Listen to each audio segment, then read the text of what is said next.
Hello everybody, Carrie Evelyn Harris here from the small but mighty state of Delaware. Today we're going to talk about something specific to Delaware, but everybody from other states, if you're following and have an issue that's similar, please let's connect and figure out how we can work going forward. I'm here today with Dustin Thompson from Delaware United. If you haven't heard of Delaware United, you need to. They are amazing at making sure that we are all educated on policy issues. So Dustin, thank you for coming and speaking with everybody. Sure. Can you speak to us about what you saw happen with the Medicaid Buy-In study group and kind of your feelings about what happened and why it happened? Sure. Yeah, so the study group was set forth in a Senate resolution from now retired Senator Margaret Rose Henry. Mm-hmm. And the goal was to look at what it would be and to clearly define what it is to have a Medicaid buy-in program, which is essentially a public option, mm-hmm. but on the state level. So it kind of was decided a little early in the study group's meetings that it wasn't going to likely be possible to come up with, agree upon, and implement or try to implement basically an entirely new insurance system. Right, gotcha. And so they decided to go a different way and look at what's called a reinsurance program. Which a lot of states have implemented now, a number of states, I shouldn't say a lot, to help bring down the cost of their insurance. Mm-hmm. Mm-hmm. The question just comes down to how do you pay for it? Yes.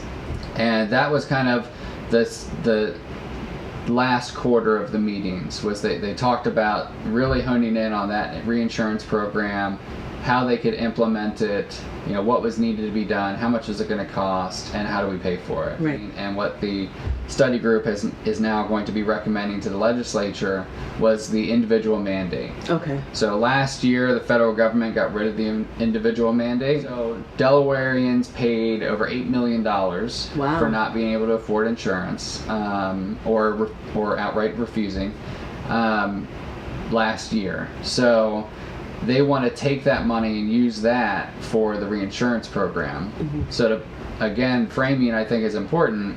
You're taking money from people who can't afford health care to help the people who can afford health care to be able to afford it more. Yes. Which, I don't know, to me that sounds Can you say pretty, that one more time? So look people in their face and tell them, yes. So we're going to take money from people who can't afford health care to help fund a program to help those who can afford it even more. Yes.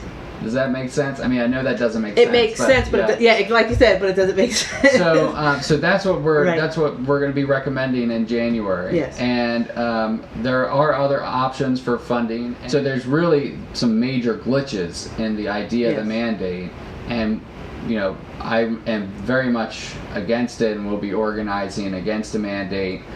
We'll see what direction the state legislature takes it. Right.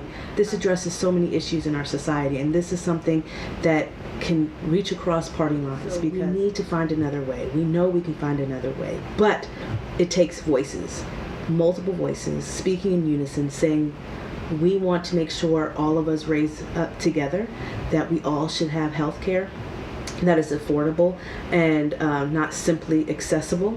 And this is the first step for the state of Delaware to be able to do that. And again, creating the statewide health care committee here in the state, which will cover every single county and people being involved. We have to make sure we are heard, and we can only do it if you share your stories, if you're willing to help knock on doors, write letters, show up in the General Assembly to speak and share your stories with those who write the laws.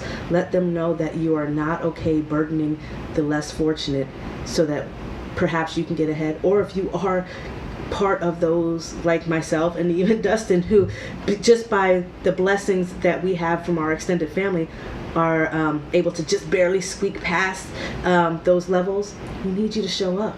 We can't change things by screaming on our own. We need you there with us, but they will listen, and we can change votes, and we can change the system.